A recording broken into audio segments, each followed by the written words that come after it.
Nous voilà pour la séance sur les mesures de longueur. Donc on avait vu en classe que pour mesurer des choses, on se servait du mètre ou du centimètre. Et on va voir aussi le kilomètre.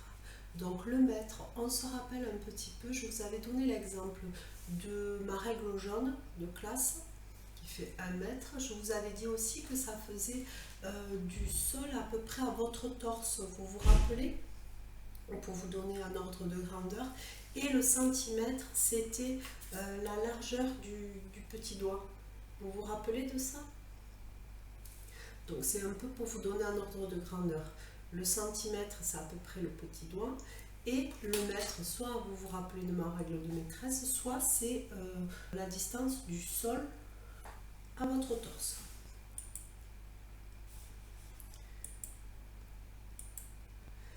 Donc une longueur peut se mesurer en centimètres, en mètres ou en kilomètres. Un kilomètre, ça s'écrit 1 km, c'est quand on mesure une distance que l'on peut parcourir soit à pied, soit en vélo, soit en voiture. Voilà, les distances se mesurent en kilomètres. Un kilomètre, ça fait 1000 mètres. 1000 mètres, c'est 1000 règles de maîtresse posées les unes à côté des autres. Le mètre, on l'a vu, et le centimètre. Donc, on a dit soit le petit doigt, soit la taille d'un insecte. Ici, j'ai mis un petit gendarme. 1 mètre, ça fait 100 gendarmes, 100 petits doigts. Si on prenait les enfants à l'école, il y a à peu près 115 enfants, je crois, à l'école, ça fait presque les petits doigts de tous les enfants collés les uns aux autres pour arriver à avoir 1 mètre. 100 centimètres, 100 petits doigts, ça fait 1 mètre de maîtresse.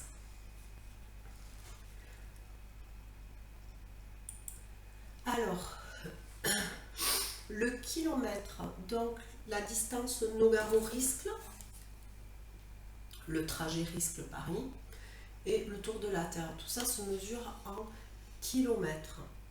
Le mètre, alors, j'ai mis la hauteur d'une porte, la hauteur d'une maison, la hauteur de la tour Eiffel, la longueur d'une salle de classe. Alors vous regardez un petit peu à la maison la longueur de la salle à manger par exemple, qui doit faire 5-6 mètres, la longueur du couloir qui peut faire, voilà, ça dépend des maisons, mais ça peut faire 5-6 mètres. La longueur de la classe, elle fait 7 mètres, donc 7 règles de maîtresse posées les unes à côté des autres.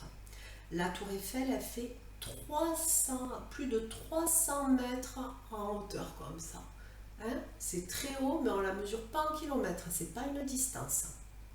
La hauteur d'une maison, vous allez regarder dehors à peu près, voir, ça se mesure en mètres. Et la hauteur d'une porte, ça je vous l'ai dit aussi, avec les règles de maîtresse, ça se mesure bien. Et le centimètre, les choses que l'on mesure avec l'unité de mesure, le centimètre, hein, donc ce sont des choses petites. Donc la longueur d'une gomme par exemple, la hauteur d'un pot de confiture, hein, ça, on ne mesure pas ça avec la règle maîtresse, on mesure ça en centimètres. La longueur d'une sauterelle, la longueur d'un crayon. Alors, qu'est-ce qui est plus petit ou plus grand que 1 mètre? Donc là j'ai mis la taille d'un bébé et plus grand la taille d'un adulte.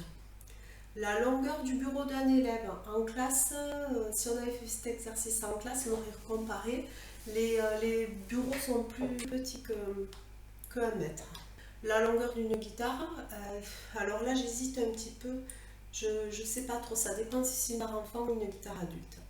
La longueur d'un sifflet, c'est plus petit qu'1 mètre, et la longueur du tableau de la classe, le tableau fait déplier, je crois qu'il fait à peu près 2,50 m.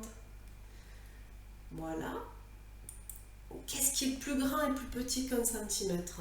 Alors, l'épaisseur d'une pièce, regardez si je mets mon petit doigt à côté, hop, c'est plus petit qu'un centimètre.